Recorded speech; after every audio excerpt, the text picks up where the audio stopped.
Bom, que a gente vai continuar na aula de hoje, o estudo sobre algoritmos gulosos para a árvore geradora mínima. Então, na aula passada, a gente começou o estudo dos algoritmos gulosos e a gente viu como problema motivador para algoritmos gulosos o problema da árvore geradora mínima.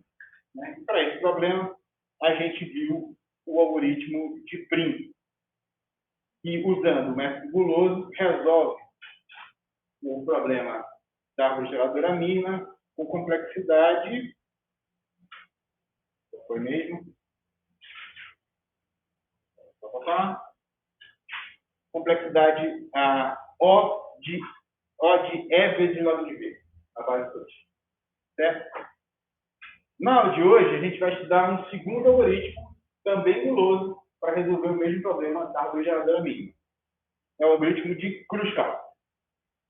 O algoritmo de Prim era baseado na adição de vértices.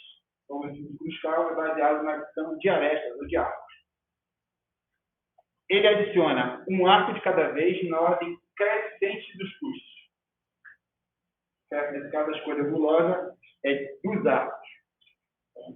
A ordem crescente, os arcos com menor custo vão ser adicionados primeiro. De novo, uma escolha gulosa. Ele vai manter uma floresta A, composta de árvores, e um arco é incluído se ele conecta vértices das árvores distintas de A. Está aqui o algoritmo, vamos lá passar aqui por ele rapidamente. Então, esse algoritmo ele recebe como entrada o gráfico G e a função de custo W, que me dá o custo de cada arco, de cada aresta. O gráfico é composto de um conjunto de vértices e um conjunto de arestas, C igual a VE. Então, a primeira coisa que ele faz é, para cada vértice V pertencente a V de G, ele vai construir um conjunto unitário, que é como se fosse uma árvore de um nó só, a partir de cada vértice. Então, no início, cada vértice forma uma árvore dessa floresta que a gente está construindo. Certo? Árvores unitárias, como um nó só. Depois, vai ser feita uma ordenação das arestas de acordo com o custo W. Certo? A gente vai ordenar as arestas de acordo com o custo W. E, para cada arco, ou aresta ou V, nessa ordem, a gente vai fazer uma operação. Já sabe que essa ordenação aqui vai custar quanto? N não, né, cara? Não. Mas não é N, né? Ajuda nós. Aresta. Né? É onde é. Né? Pode ser N. Se ele for no de aresta, é mas aqui. Fiquei atrasado aqui, deixa eu. Um minutinho mais alguém. Beleza. Muito bem. Bom, então a gente vai rodar nesse loop aqui nessa ordem. Então, nesse caso, a escolha gulosa está exatamente aqui. Né? Como a gente ordenou, a escolha gulosa vai ser feita em cima desses caras nessa ordem. Na ordem crescente. Bom, se o conjunto de U for diferente do conjunto de V, então ele vai fazer A união com V, e depois vai unir os conjuntos U e V. Vai retornar A. Vamos ver como é que vai funcionar aqui na prática. Eu vou te rodando um exemplo. Bom, então vamos lá. Então esse aqui é o meu gráfico. Tudo bem? E eu tenho os custos das arestas. Como a gente viu aqui, esses arestas vão ser incluídas, ou arcos, na ordem decrescente, que já foram ordenados aqui. Tudo bem? Então, o primeiro arco qual é? Eu vou pegar aqui. HG. Então, no início, A, B, C, D, E, F, G, H, I são conjuntinhos unitários. Foi feito aqui. Certo? Então, ordenei as arestas. Para cada arco com V, nessa ordem, na ordem decrescente, conjunto de U diferente de conjunto de V, então eu vou fazer a união. Tá? Então, foi o que eu fiz aqui. Ó. No início, H e G formam um conjunto só. Quer dizer, desculpa, formam um conjunto separados. Então, peguei a ordem de menor, a aresta de menor custo que une os dois certo? E construir uma árvore a partir deles. Tudo bem? Próxima aresta. GF. G e F pertencem a árvores diferentes? Sim. Certo? Sim. Porque esse cara pertence a uma árvore e esse cara é uma árvore separada. No início, todo mundo é uma árvore separada. Entendeu isso? Árvore separada seria... Vamos lá, vamos voltar aqui. Lê aqui, ó. Para cada vértice B pertencente a BG, constrói conjunto B. Então, no início de tudo, A é um conjunto, B é um conjunto, C é um conjunto. Cada um é um conjunto de Itália. Uma árvore de Itália. Entendi. Tudo bem? Eu pensei que depois de HG, isso se transforma em um conjunto. Isso, exato. Então, esses caras, então G e F, não estão no mesmo conjunto. Certo? Então, o testezinho aqui, ele dá falso. Ela é verdadeira, mas são diferentes. Aí eu posso juntar. Então, eu pego a aresta, pertence a conjuntos diferentes, eu posso juntar. Tudo bem aqui? Então, agora, essa aqui é a do... Podia ter pego essa daqui também. Porque também tem custo 2. Certo? Podia ter pego essa ou essa. Acho que aqui no exemplo, está pegando essa, exatamente. De novo, I e C pertencem a árvores distintas? Sim. Então, eu posso juntar. Então, nesse momento aqui, eu tenho duas árvores nessa floresta, né? Várias árvores nessa floresta. Aqui uma, aqui outra. Beleza? Próximo árvore. GF. G e F pertencem a árvores diferentes? Sim. Então, eu posso juntar.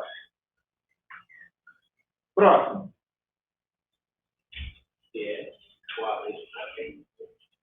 CF ou AB? Vamos ver qual que ele vai pegar aqui. AB. Também pertencem a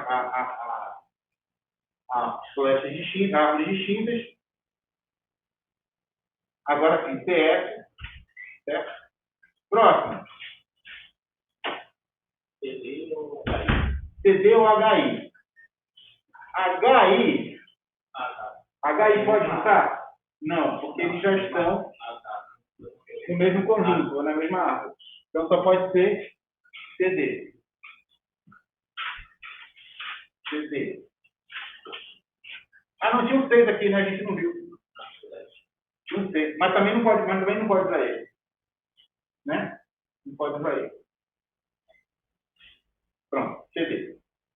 Próximo.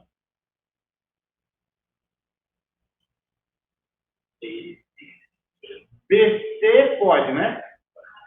E AH pode também. DE. Não, DE agora não. Não, DF tem custo 9. Estou pegando na hora. Beleza, pegou aqui. Ah, o outro 7, né, que eu não posso pegar. Pegou lá. AH. Beleza. Próximo. BC. BC pode pegar? Não. Não pode pegar porque já pertence ao mesmo conjunto. Próximo, DE. Pode pegar. Próximo. EF pode? Não. Né? Não pode, ia fechar aqui. Agora, BH também não pode. DE também não pode. Acabou. Já passei por todos os vestes. Na verdade, eu não tenho mais. Os conjuntos acabaram, né? Já uni todos. Tá? Então, nesse algoritmo não gera só uma árvore. Então. Gera só uma árvore. Mas elas são coisas distintas, né? Me diga quais são as duas. DAH. BAH. Ah, tá ligado com o G. Tá ligado. Tá? Realmente. No começo, eu tenho o número de árvores, no começo de tudo, é igual ao número de vértices. E aos poucos eu vou construindo as árvores parciais na floresta até chegar numa árvore só, que é a árvore geladora mínima. Aqui, ó. Ordena as arestas de acordo com o custo. Para cada UV nesta ordem, faço. Por isso eu sempre começo na menor. Claro? Essa que é a escolha gulosa. Tá bom? Eu poderia também ter armazenado essas arestas numa fila de prioridade, igual a gente fez no print, e ir tirando. Estava mais ou menos na mesma. Tá bom? Beleza, vamos analisar o bicho aqui? Quanto custa linha 2 e 3?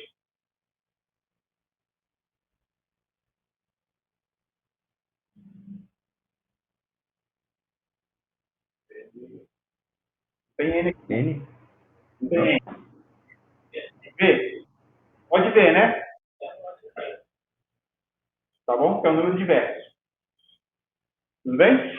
O correto é você dizer O do tamanho de V, tá? Não vou te ver, pode fazer isso. Tudo bem? Essa ordenação custa quanto? Não, log não. Qual é o custo da ordenação? Não. Só é N em casos muito especiais. O custo da ordenação também não.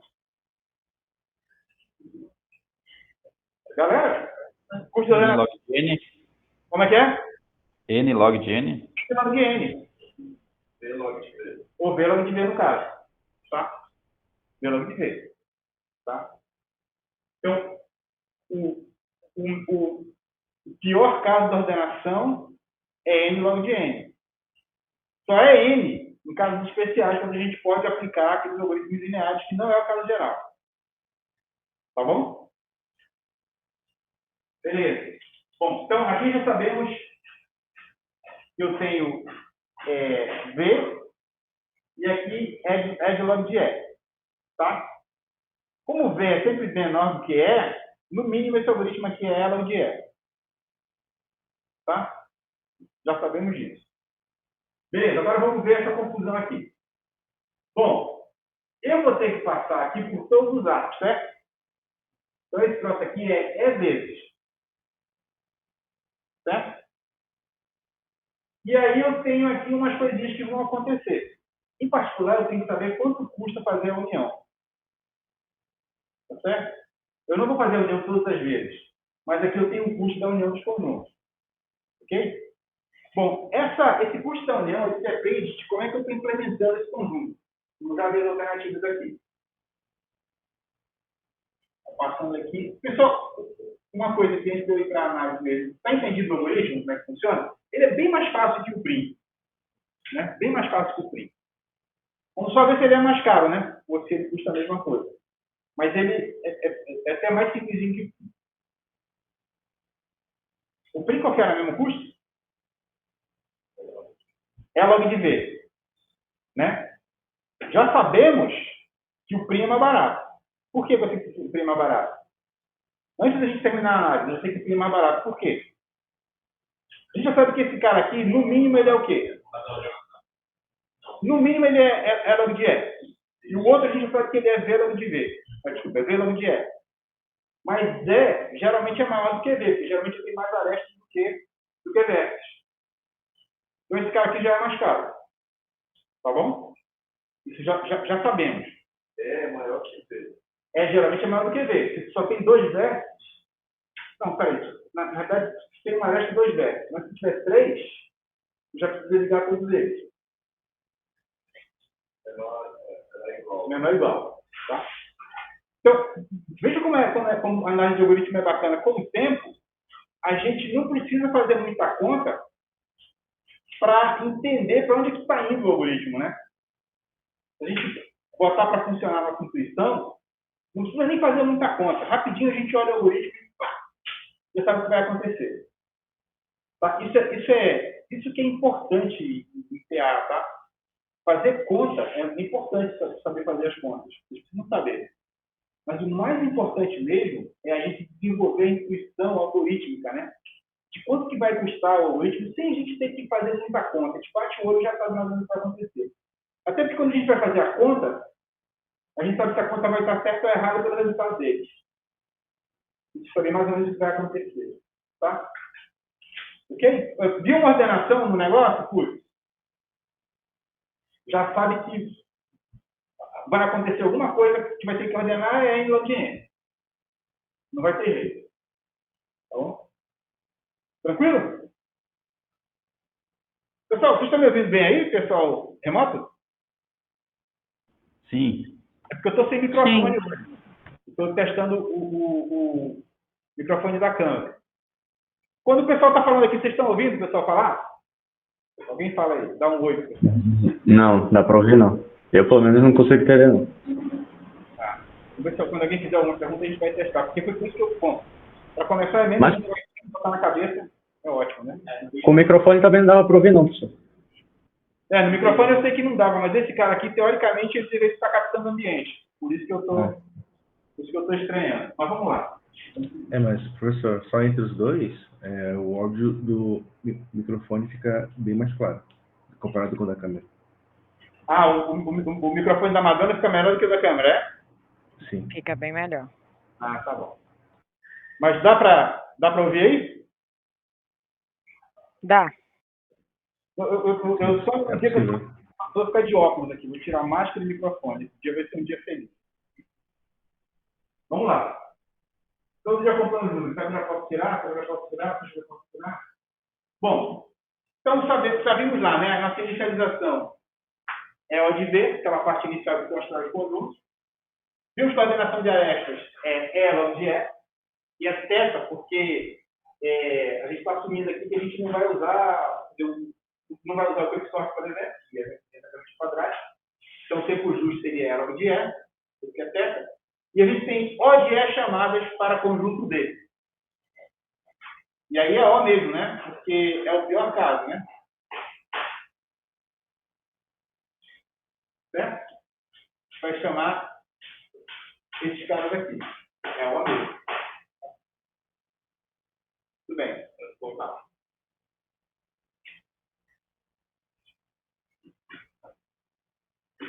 Ok. O custo das uniões depende da estrutura de dados usada. A melhor opção é esse algoritmo chamado Union Find. A gente já vai ver esse algoritmo. E esse algoritmo dá um custo V log de V. Assumindo que V é menor do que E, o algoritmo total é log de E. Tá? Eu já vou mostrar por que o Union Find dá V log de V. Já vou mostrar. Tá? Então, esse algoritmo aqui, o algoritmo de Kruskal, não sei se é Kruskal ou se é Kruskal, mas enfim. Ele é log de E, por causa da coordenação. Né? Enquanto que o prim é V log de E. Mas o Kruskal é bem mais elegante, bem mais natural até a gente usar. Bom, agora vamos ver o Union Find. Então, para implementar o Kruskal, o Union Find, é necessário utilizar uma estrutura de dados para manter os conjuntos disjuntos de vetos. Então, essa estrutura de dados, que a gente não sabe bem qual vai ser ainda, ela tem algumas operações que são importantes. Uma é construir um conjunto, né? Porque eu vou fazer S e SFX para construir os conjuntos iniciais. Então, eu tenho que saber o custo dessa operação. E eu tenho a união das dois conjuntos SI e SJ. Eu vou construir um conjunto F, né? Que vai retirar SI e SJ desse conjunto e vai acrescentar no lugar SI união SJ. Tá? Então, se eu, por exemplo, aqui, ó. Nesse ponto, tá, vamos ver qualquer ponto aqui. Aqui, ó. Aqui eu tenho um conjunto, outro conjunto. Certo? Eu vou criar um conjunto que tem os dois conjuntos. Certo? Então eu vou ter que, do conjunto de conjuntos, eu vou ter que incluir um conjunto novo e tirar os que já existem. Tá legal? Então é isso que eu estou fazendo. Professor, só para ter certeza que eu entendi aí. Aí o que o senhor está falando é a gente conecta ali do I para o H?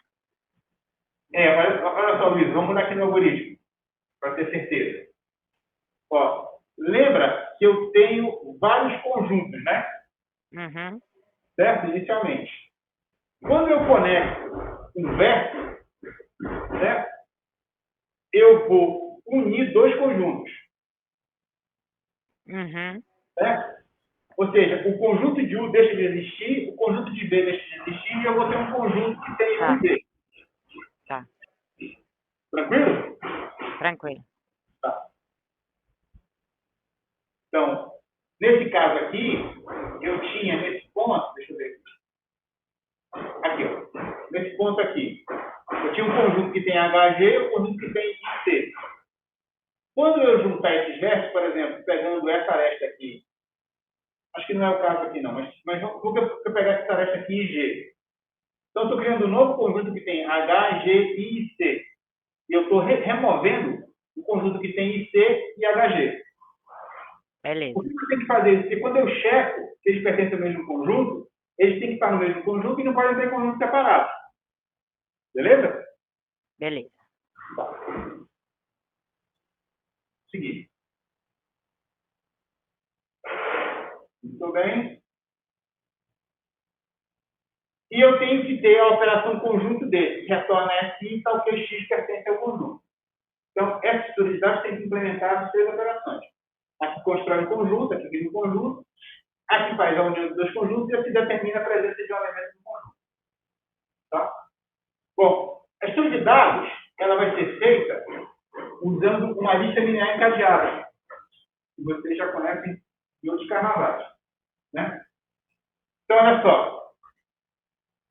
A primeira lista, todas as listas são, então, eu tenho um conjunto, um elemento inicial, e eu tenho encadeados os seus elementos aqui. E cada elemento da lista aponta para o elemento cabeça da lista. Certo? Então, por exemplo, eu tenho um conjunto formado pelos elementos 1, 2, 3 e 4. E outro conjunto formado por A, B e C. Certo? Como que é a união desse conjunto com esse conjunto? Basta pegar esse apontador que está aqui e passar para cá. Eu fiz a união. Então, o apontador de cada. Esse apontador de cada para cá, eu vou ter que passar para cá. Certo? Então, isso podia ser o contrário também. Pegar esses caras aqui e colocar para cá. Esse cara aqui está menor, então posso fazer isso aqui. Beleza? Tudo bem. Então, a união adiciona a lista menor à lista maior. Então, o custo de conjunto D é O de 1. Porque eu quero saber em que conjunto está o elemento A. O que eu tenho que fazer? O elemento B. Basta seguir um apontador e eu acho. Então, tem custo O de 1. Isso pode ser qualquer elemento. Tá? No caso, eu consigo achar esse cara. Então, o custo tem O de 1. E a união é o mínimo entre o tamanho de U e o tamanho de V. Nesse caso aqui, eu vou pegar a lista que tem 3 elementos e vou juntar aqui. Tudo bem? Legal. Então, a qualquer momento, eu vou juntar duas listas, uma menor e uma maior. Oi. Para encontrar um elemento na lista é O de 1. O de 1. O de 1, olha só. Eu quero saber onde está o elemento 4. Olha aqui. Como é que eu faço? Conjunto DX. Eu quero retornar o conjunto a qual X pertence, porque eu quero fazer essa operação aqui. Ó. Eu quero comparar se eles são os mesmos. Desculpa. Eu quero comparar se os conjuntos são os mesmos. Então, eu faço U, faço V e quero saber se U é igual a V. Então, eu tenho que comparar os dois conjuntos. Tá bom? Então, para isso, basta olhar a lista.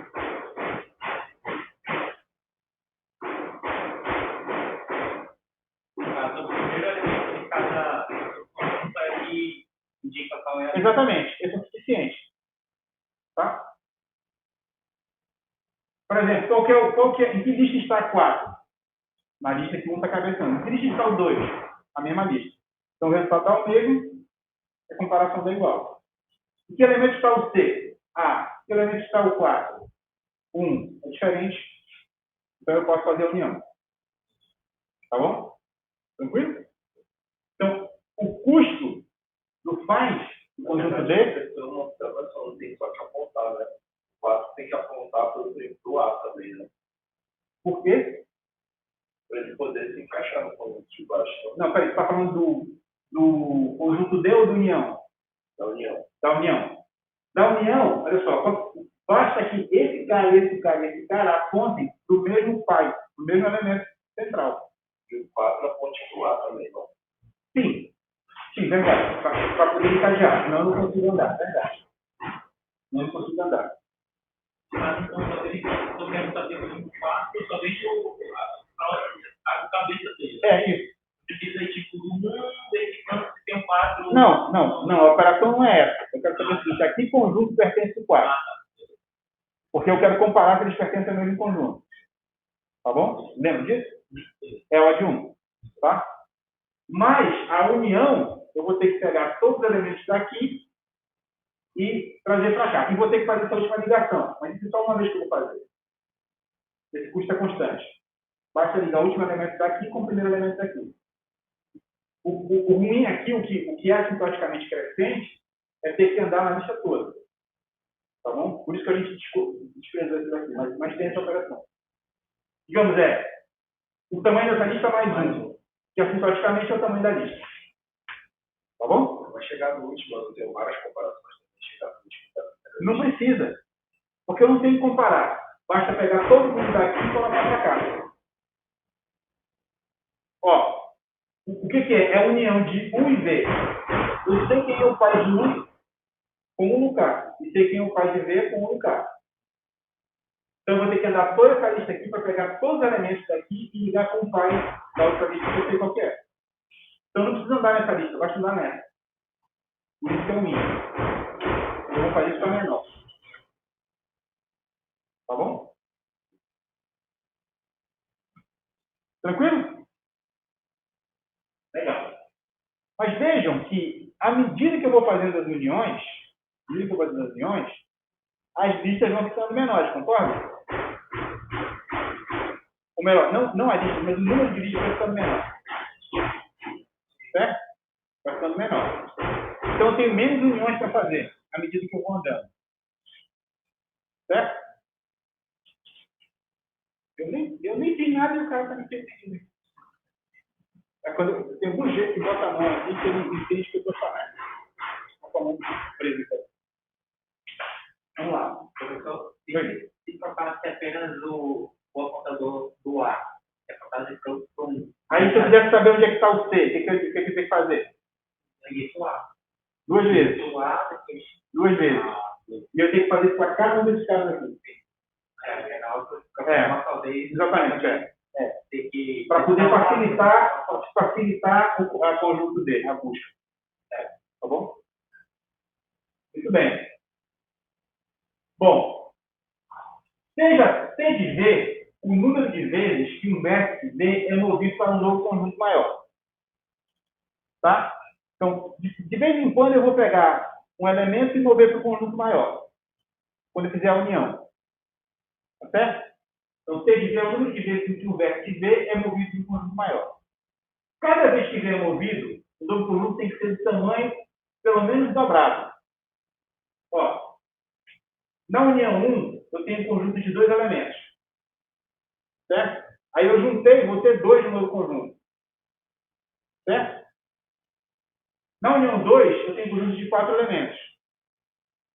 Aí eu vou juntar 2 elementos de 4. No pior caso, né? Também dobra. Quando eu tiver 3 conjuntos, eu tenho 8 elementos. Então eu sempre dobro o número de casas que eu vou ter que andar. Então, a união é então log de K de conjunto de K elementos. Porque eu vou diminuindo pela metade o número de elementos, cada vez que o número de conjuntos. Os conjuntos vão aumentando e eles vão caindo pela metade no pior caso. Tá? Então, esse meu T de V é menor ou igual que log de V. Para V vértices, o tempo total da união é, então, para todos os V's, T de V. Certo? E a gente viu que T de V é menor ou igual que log de V. Tudo bem? Então, eu vou ter somatório de V pertencente a V de T de V. Ou seja, V log de V. V vezes log de V. Tudo bem? Porque o tempo para um vértice é log de V. Como eu vou fazer para V vértices, é V log de V. Isso porque cada vez que eu vou andar, seria V ao quadrado. Dá para perceber que seria V ao quadrado se eu tivesse que andar toda vez nos vértices? Mas como o número de conjuntos ele sempre cai pela metade, já que o número de elementos no conjunto dobra, o número de elementos do número de coisas que eu vou fazer cai pela metade. Portanto, é log. Tá? Ó, conjunto de 2 elementos, na união 1, na união 2, conjunto de 4 elementos, na união 3, conjunto de 9 elementos. Então, na união K, eu vou ter, na união K, eu vou ter K elementos da união log de K. Certo? Portanto, T de V é menor ou igual que log de V. Como o T de V é menor, veja que é menor ou igual. Nem todos têm log de V, certo? É menor ou igual, que vai caindo. Tá bom? Então, é menor ou igual a log de V. Como eu faço isso para V vértice, então eu tenho V vezes T de V é menor ou igual que V tamanho do log de V. Isso aqui é a ordem do log de V. Agora eu tenho, vamos ver se tem aqui o algoritmo completo. Agora eu vou ter aqui, então,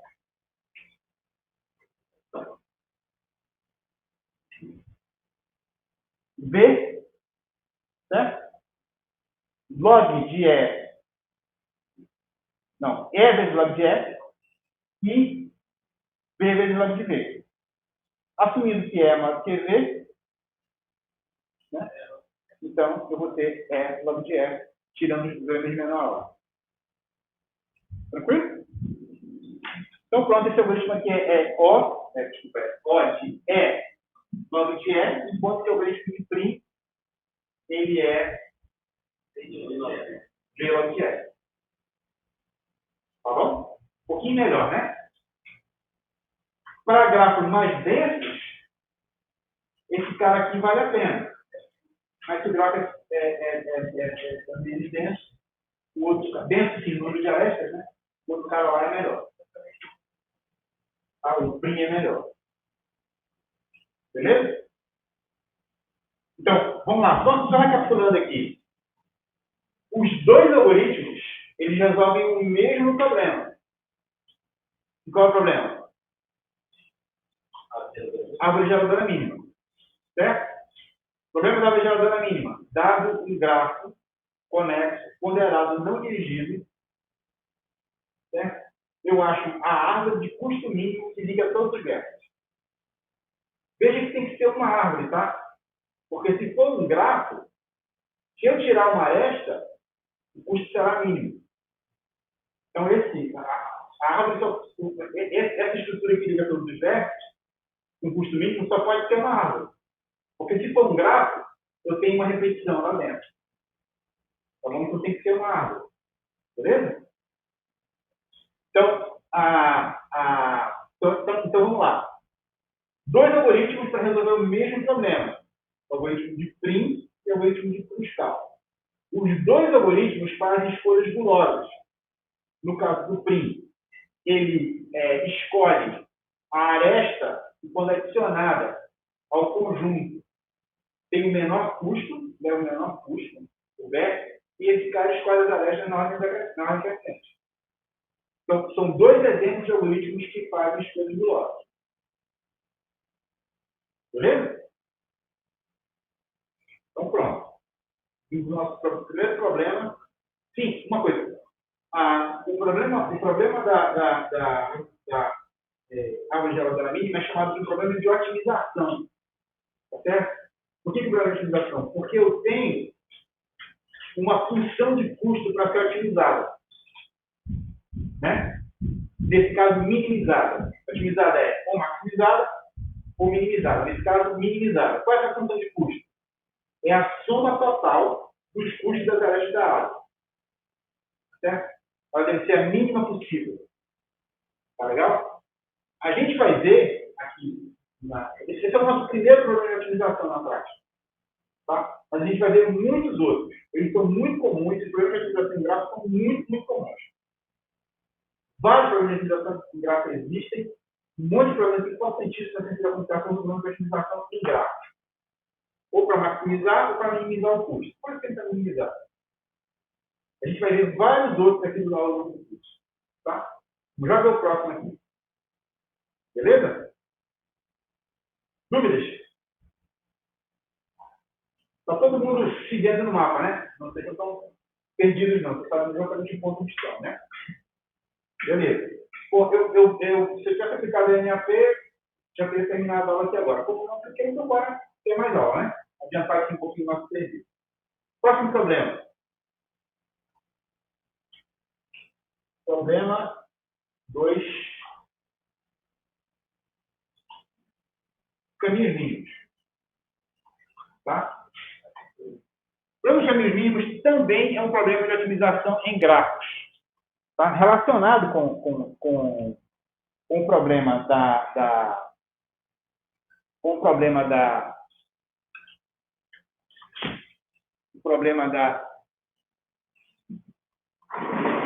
da geradora mínima, mas um pouquinho diferente. Tá? Vou sentar aqui. Mas um pouquinho diferente. Tá? Esse problema, ele é muito importante. Certo? Vamos tentar definir ele aqui. Bom, primeiro, nesse caso, a gente vai ter um gráfico dirigido. Tá legal?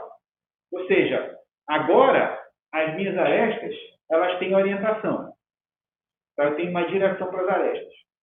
E o problema da árvore geradora mínima, eu não tinha direção nas arestas. Agora eu tenho direção nas arestas. Primeiro ponto. Tudo bem? Então, agora, dado o gráfico, G é igual a VR, eu também tenho a função de custo. E eu vou ter um caminho dentro desse meu gráfico. O caminho, então, ele é uma sequência de vértices. Tá? Eu tenho o primeiro vértice e eu tenho o último vértice desse caminho. Tá? E eu quero, então, achar o caminho de menor custo entre dois vértices do gráfico. Tá bom? É o problema do Waze, aquele aplicativo que a gente usa. Eu estou aqui na UFAM, tá certo? E, por exemplo, as endereços de Manaus são os vértices do meu gráfico. E as ruas são as arestas. Tá bom? Eu quero sair daqui e ir lá para o aeroporto de Manaus e eu quero fazer isso com custo mínimo. Ou seja, quais são as ruas que eu tenho que pegar para chegar lá no aeroporto no menor tempo possível. Então, nesse caso, o custo seria o tempo. Ou rodando o menos possível, andando o mesmo possível. Nesse caso, qual seria o custo? O que seria o custo? Seria que nem o eixo que pega o caminho, os carros não.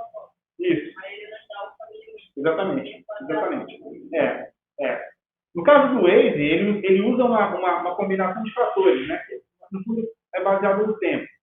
Porque tem o tamanho da rua, mas, que é o custo, mas tem também, por exemplo, se ele está muito ocupado, ele vai perder tempo lá dentro. Tá?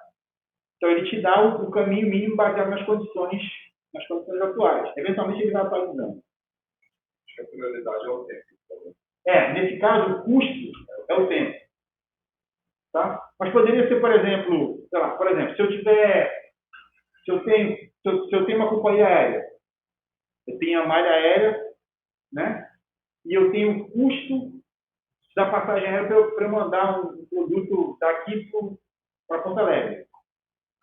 Né? Então, meu gráfico, nesse caso, são as cidades e as arestas são os voos que eu tenho. Aí, nesse caso, é o custo, por exemplo. Não me importa se demorar muito, desde que eu pague barato. Né? Então, o custo ele vai variar dependendo da aplicação. Esse é o meu ponto aqui. Beleza? Então, vocês vejam que, ao contrário da geradora mínima, o caminho mínimo não precisa envolver todos os vértices. Tá certo? Não precisa envolver todos os vértices. Somente os vértices vão estar no caminho mínimo. Então, é diferente, tá legal? A árvore geradora mínima precisa envolver todos os vértices. Não todos os arestas, mas todos os vértices. Tá? E, outra coisa, o resultado do algoritmo de caminho mínimo é uma sequência de vértices, uma linha, né? Não é uma árvore, tá? Bom, é uma árvore, né? Não deixa de ser uma árvore. Isso aqui é uma árvore fininha. É uma árvore onde cada cara só tem um fio. Tá bom? Tranquilo?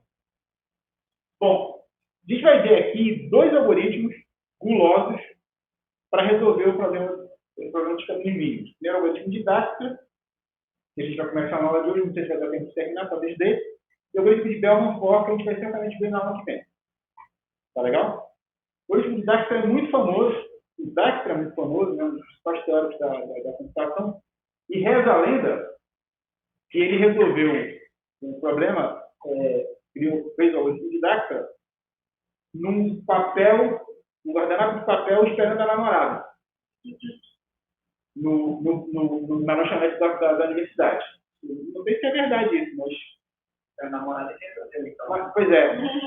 Na verdade, assim, todo mundo que já teve namorada sabe que geralmente demora, né? Assim, fica prazo. Então, eu até, sem machismo nenhum, viu? Sem machismo. Até acredito que pode ser verdade mesmo. Né? O Dijkstra, acho que na primeira aula eu falei aqui para vocês, né? E tem uma frase bem bacana, que é computação não tem a ver com computador, né? Mas com computar, né? Então, considerando que ele realmente resolveu o problema no guardanapo de papel, não tinha computador, faz todo sentido do mundo. Essa frase aí.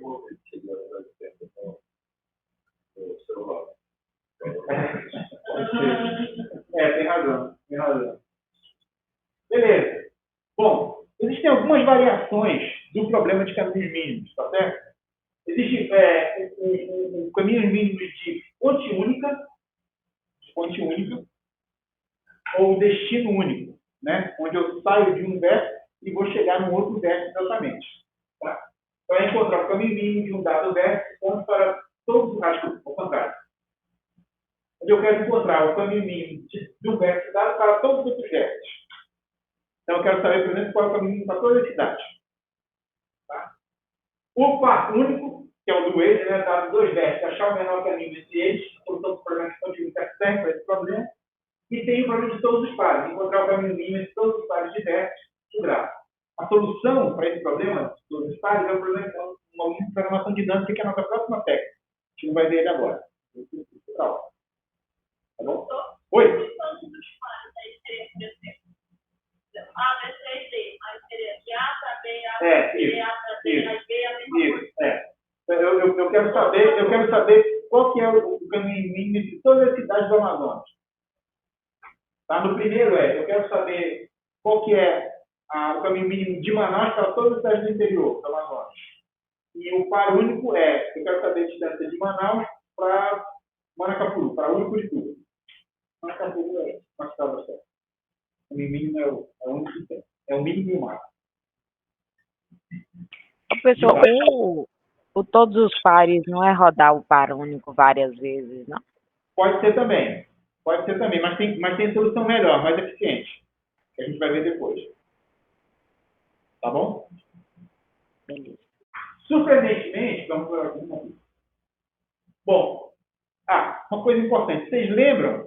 Falei isso no caso do algoritmo, do problema da árvore geradora mínima, que para eu aplicar uma solução gulosa, é preciso que o problema que eu tenho em mãos ele exiba a propriedade da subestrutura ótima. Certo? Então, a gente vai ter que verificar aqui se esse problema dos caminhos mínimos ele também tem a propriedade da subestrutura ótima. Porque senão o algoritmo... Veja só, acho que foi até o que comentou na aula passada, né? Será que, no caso da árvore geradora mínima, será que escolhendo as arestas de menor custo sempre, sem olhar mais nenhuma outra coisa, sem voltar atrás, né? Será que eu chego no ótimo? Isso só é verdade porque o problema exibe a propriedade da substitutura ótima. Se eu sempre escolher o menor, eu tenho certeza que eu vou chegar na árvore geradora mínima. Certo? Aqui é a mesma coisa. Esse problema ele também exibe a propriedade da substitutura ótima.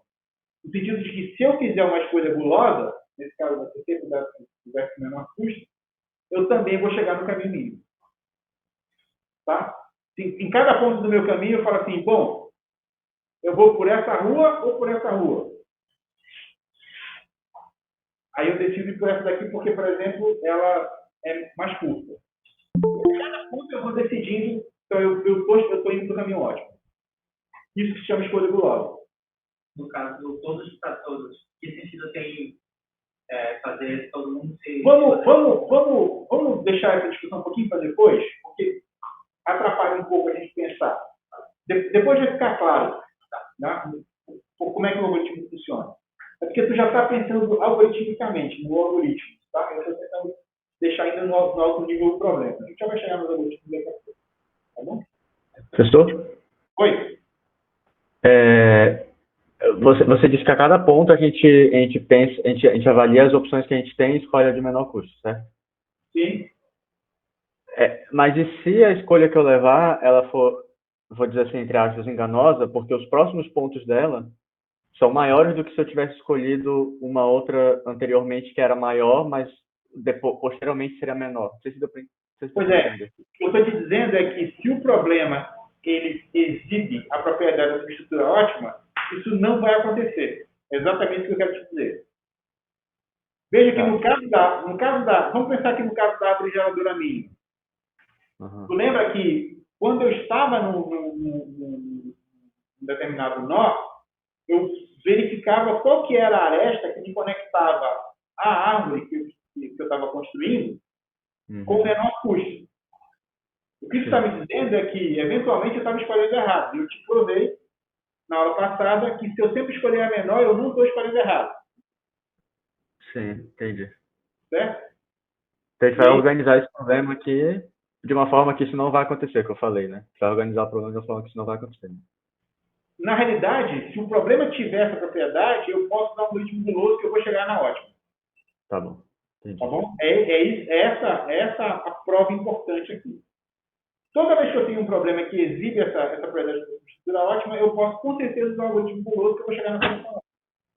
Isso não é verdade para todos os problemas de gráfico, mas para esses dois problemas, árvore geradora mínima e caminhos mínimos, é verdade. Tá bom? Entendi. Beleza. Então, eu vou te mostrar aqui, né, com o teorema, o seguinte: os subcaminhos do caminho mínimo são caminhos mínimos. Ou seja, qualquer caminho mínimo é formado por caminhos mínimos. Tá bom? Essa prova é chamada caixa de texto. Bom, se algum, então vamos considerar que eu tenho um caminho que é ótimo, de saída. Tá legal? E eu quero mostrar que todos os subcaminhos desse caminho são ótimos. Então, olha aqui o seguinte: se algum subcaminho não fosse mínimo, nesse caminho ótimo, ele poderia ser substituído por um menor, que levaria ao caminho mínimo total. Tá? Então, vamos supor que esse aqui fosse o caminho, né? A gente começa aqui e vai até aqui. Se ele não é formado por um caminho mínimo, então eu teria algum outro caminho que levaria ao caminho mínimo total para escolher. Beleza. Então, vamos lá. Vamos supor que DUV é o custo do caminho mínimo entre U e V. Tá legal? DUV é o custo do caminho mínimo entre U e V. Dois vértices quaisquer. Bom, eu quero mostrar que DUV é menor ou igual que DUX mais DXV para qualquer X. Ó, DUV é menor do que o menor caminho entre U e X qualquer e X e V qualquer para qualquer X. Tá? Eu quero mostrar que não existe um X, que eu passando por ele, eu tenho um caminho menor para U e V. Tá legal? Para qualquer X, o caminho mínimo entre U e V, o custo do caminho mínimo entre U e V, é menor ou igual ao custo passando por qualquer outro X. Porque se eu tivesse um X que não está nesse caminho, tá? E que diminui o caminho, então essa soma desses caminhos aqui seria maior ou menor que essa. Eu quero mostrar que não tem esse X. Entendeu a ideia? Muito bem. Mostrei aqui o negócio americano solteiro. Então, próximo. O caminho mínimo entre U e V não pode ser maior que nenhum outro caminho entre U e V. Certo? Em particular, o caminho que conecta os caminhos mínimos entre o X e XV. Né? Esse caminho aqui, se ele é mínimo, ele não pode ser maior do que esse caminho aqui. Beleza. Então, significa que a escolha de X não pode ser, não me dá um caminho menor. Então, esse caminho ele tem que ser lógico. Em outras palavras, se o caminho mínimo entre dois vértices não é o mínimo, existe um outro caminho mínimo, que inclui esse vértice X. Tá? Mas, como esse cara é o mínimo, esse cara não pode existir. Portanto, esse cara tem substituir ótima. Ou seja, o que é a propriedade de substituir ótima? Vou fazer aqui. O subcaminho de um caminho mínimo são caminhos mínimos. Da mesma maneira como a árvore geradora mínima era formada por árvores geradoras mínimas. Para o subgráfico. Tudo bem. Bom. Será que a gente pode ter peso negativo no gráfico? Imagina que eu tenho o seguinte. As minhas arestas, elas têm peso, né? Vamos supor que esse peso é quanto eu gasto para caminhar na aresta. Tá? Pensa no seguinte, é uma malha aérea, né? E o custo é o custo que eu pago para ir de uma cidade para outra de avião.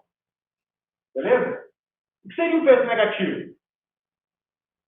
Quando eu vou viajar, o cara me dá dinheiro. Eu entro no avião, o cara diz, toma R$20, em vez de me pagar R$1.000, eu te dou R$500 para tu viajar. Seria um peso negativo. Certo? Dá para vocês entenderem que se isso acontecesse, o caminho mínimo seria obtido eu passando várias vezes nessa aresta, e cada vez que eu passo eu diminuo o custo. Tá? Então, não faz muito sentido a gente ter arestas negativas. Tá? Pode ter casos em que eu tenho arestas negativas realmente. Por exemplo, pode acontecer isso. Né?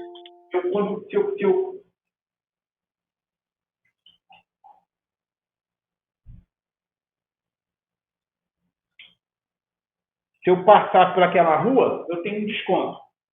Tá? O que eu posso fazer? Eu posso normalizar. Eu posso normalizar para aquele custo, por exemplo, ser 1. E todos os outros eu somo um valor constante para poder ser maior. Isso eu resolvo o problema de pesos mínimos. Na realidade, como o DAX trabalha com essa hipótese, a gente vai ver, a aresta no peso negativo, então, em geral, caminhos mínimos não podem ter ciclos, porque se tivesse ciclos, poderia ser reduzido em renovando ciclo. Então, não pode ficar passando em ciclo. Não faz sentido ficar passando pela mesma rua várias vezes. Né? Porque se eu ficar passando pela mesma rua várias vezes, se eu passar só uma vez, o seria mínimo. Então, qualquer caminho mínimo não tem ciclo. Tá? E qualquer caminho mínimo em gráfico não pode ter mais que n menos uma aresta, onde n é um universo. Por quê? Porque se eu passar por mais de n menos uma aresta, eu vou estar repetindo a aresta. Tá? E o custo seria maior. Então, qualquer caminho mínimo, eu tenho certeza que tem, no máximo, n menos uma aresta. Tá? Arestas com peso negativo podem ser consideradas caminho mínimo, no entanto, nesse caso, os ciclos poderiam levar a caminhos arbitrariamente menores. Então, a gente não considera muito caminhos arestas com pesos negativos no problema dos caminhos mínimos. Tá? Pessoal, antes de eu continuar, está bem claro a diferença entre o problema dos caminhos mínimos e a árvore geradora mínima? Está bem claro? Vocês não vão confundir os dois problemas? Pessoal remoto, está bem claro a diferença dos dois problemas? Muito importante, tá? Entender a diferença. Diga. mas nas duas estratégias, a gente sempre vai levar em conta que a gente vai pegar os menores custos de validade. Isso. A pessoa está pensando, se eu tenho um gráfico, né? Onde, por exemplo, eu tenho A para C e o custo disso é 1, por exemplo. Tá. E C para D é 7, por exemplo. Vamos fazer aqui. Vamos fazer aqui, se a gente tirar essa dúvida.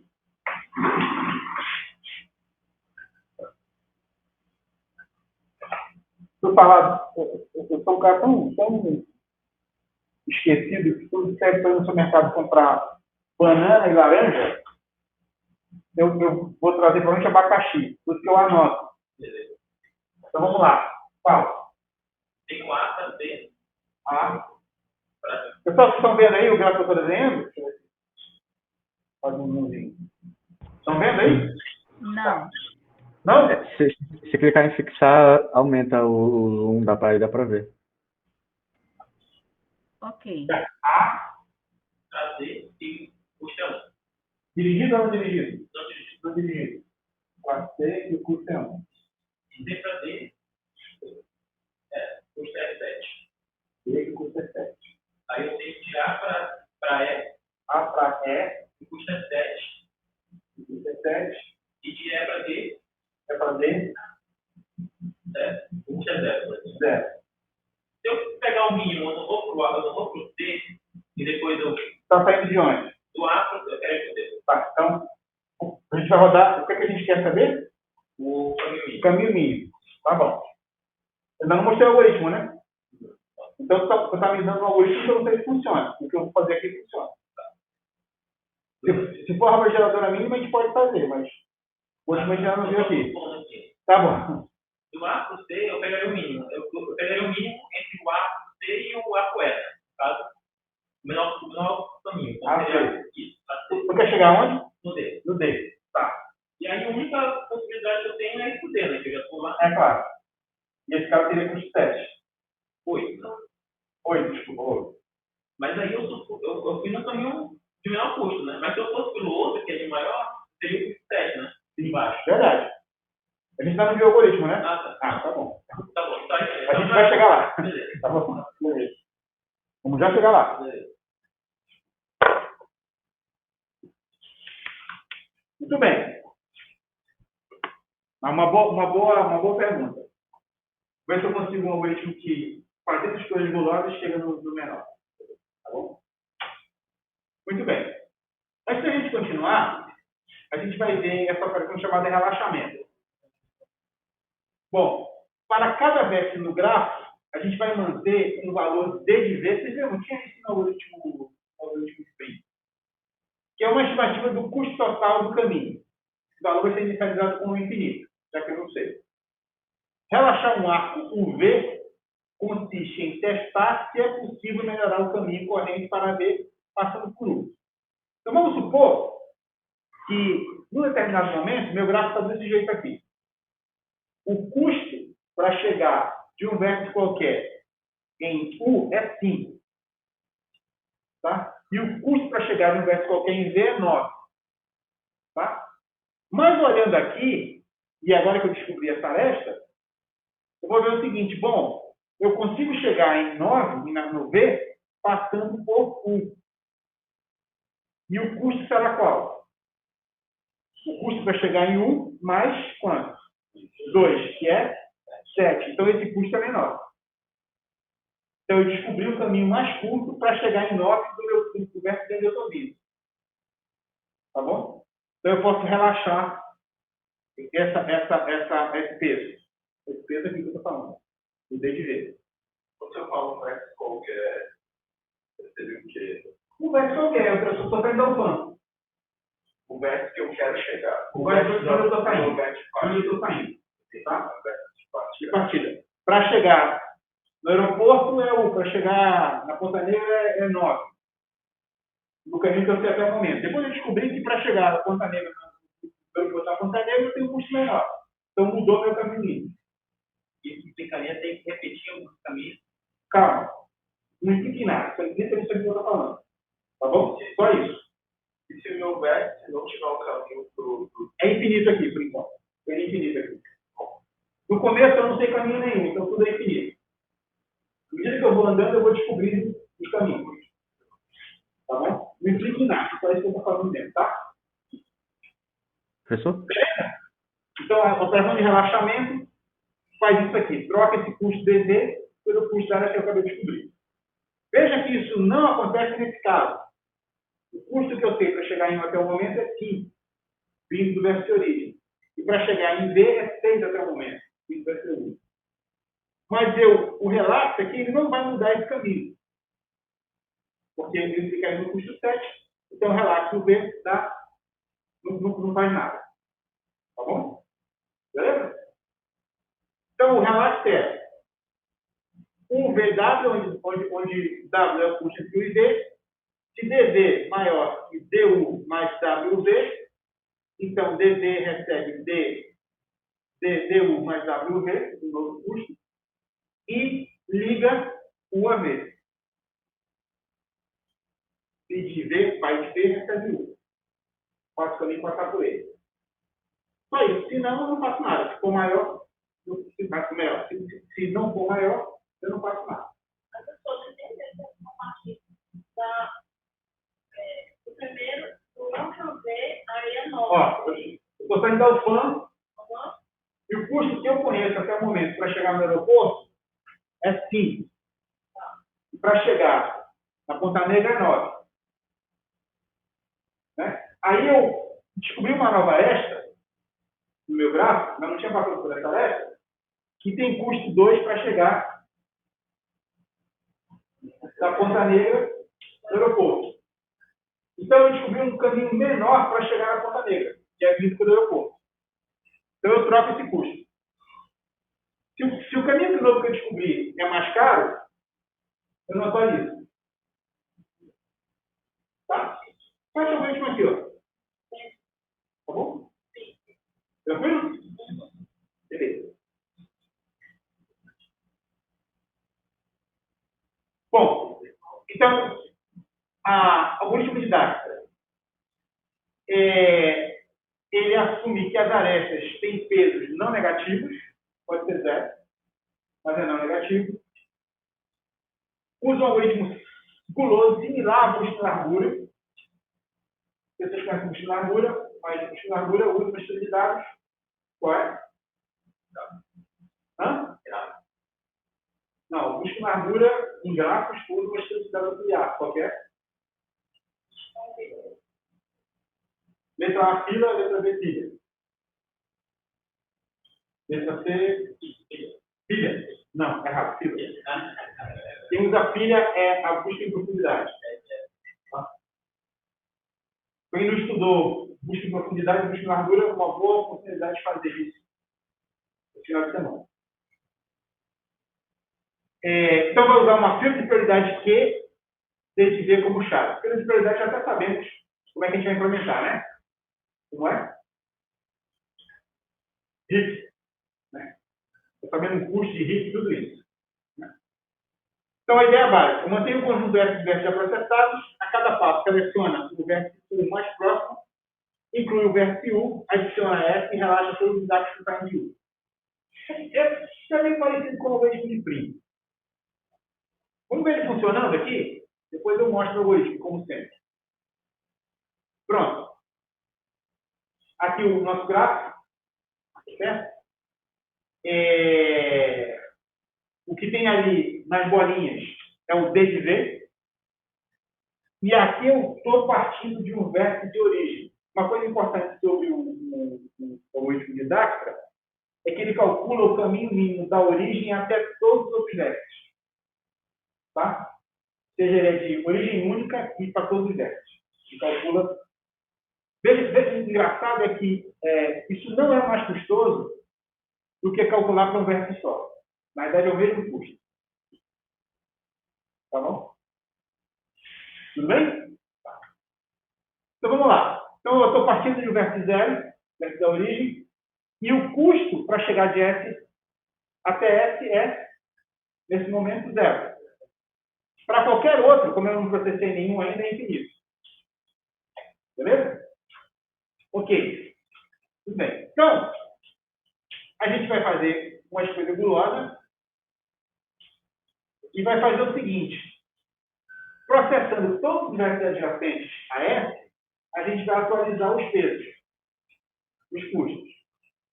O custo aqui é infinito. Certo? Mais 0 mais 10 é menor do que infinito. Então, atualizo aqui. Certo? E 0 mais 5 é 5 é mais do que infinito. Então, atualizo aqui.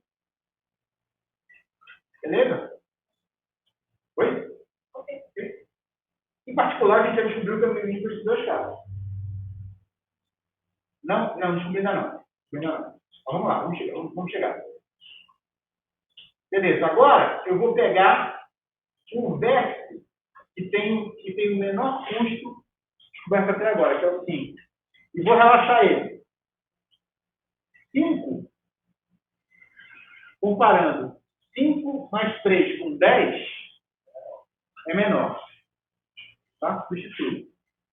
Agora, 5 mais 9 com infinito é menor. Substitui.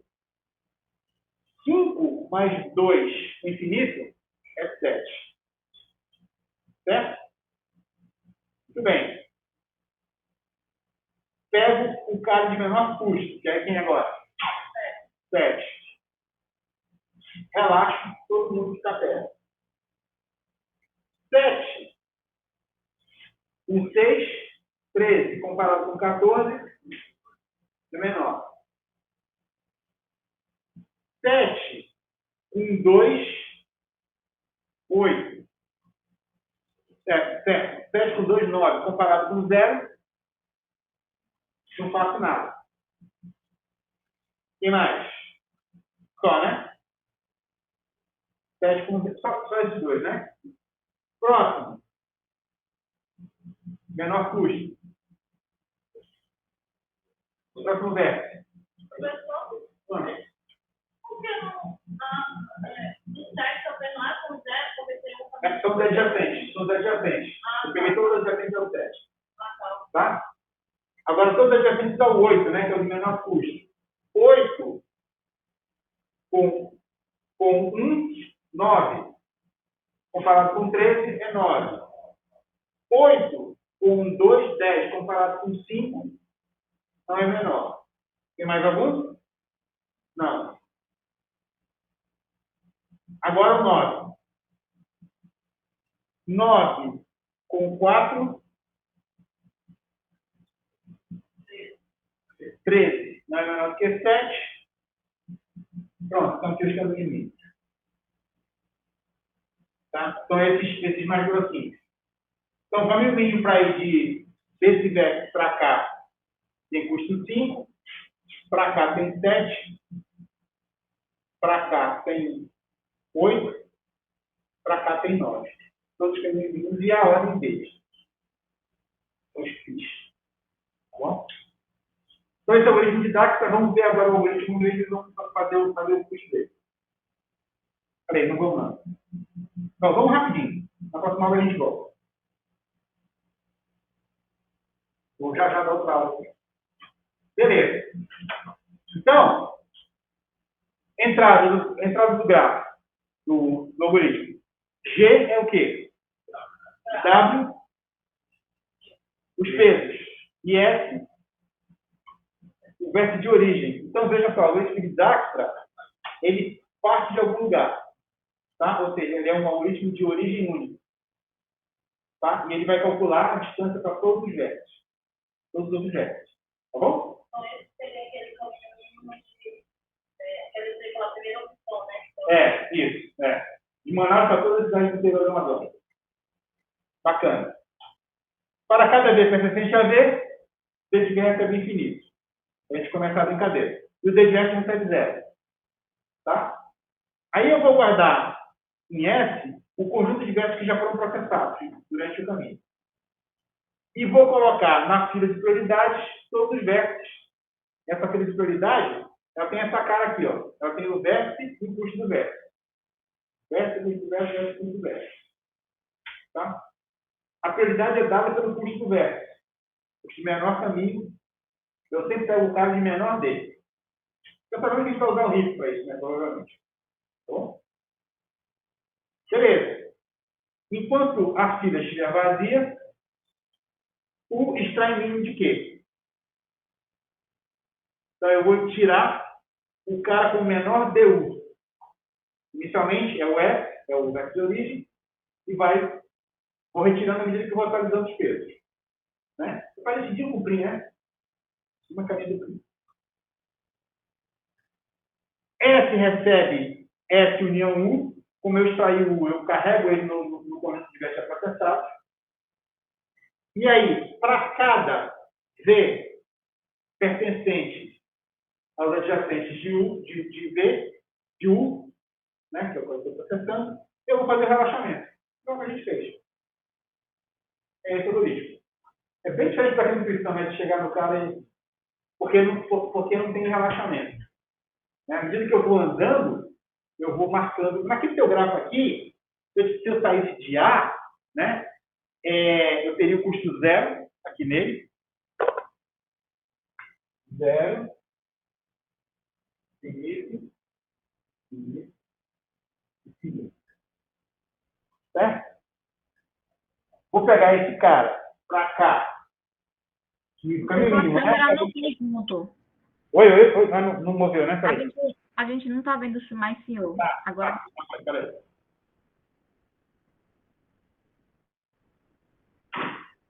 Uma palhaçada esse negócio.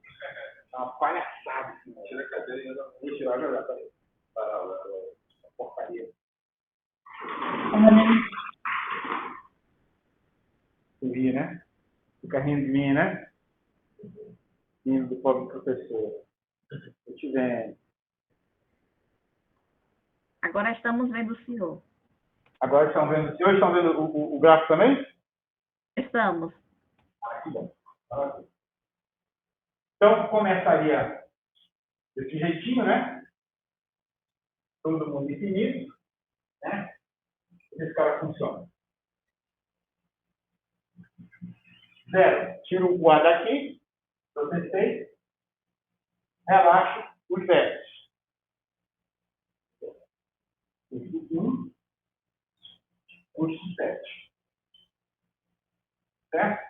Vou para quem? O 6. Só tenho para relaxar. Custo 8. Certo? 8. 0. 8. Não relaxa. Certo? Peraí, para a gente marcar o caminho. Vou daqui para cá. E para cá. E para cá. Né? Aí eu esqueci de relaxar esse cara aqui. Né? Quando eu relaxar por esse cara aqui, bom, primeiro aquele lado eu ia relaxar esse aqui, ia dar custo 8. Né? Tá. Eu vou tirar esse cara daqui. Certo? Olha o custo infinito, né? Com 7, 8, marquei. Certo? Agora eu vou relaxar esse cara aqui. 7 com 0, 7. Pronto. Vou fazer de novo. Tá? E agora é esse caminho que eu vou usar.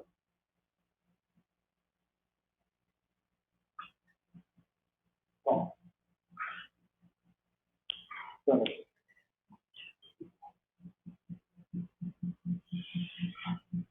Muito bem. O que a gente vai fazer, o próximo passo agora é a gente calcular a complexidade desse próximo. Né? E aí, o que vocês me dizem? Você tem aqui as animações dos sons.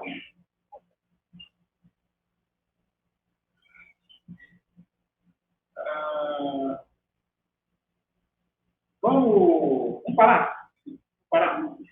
Vou parar a gravação para a gente falar sobre a NAP, né?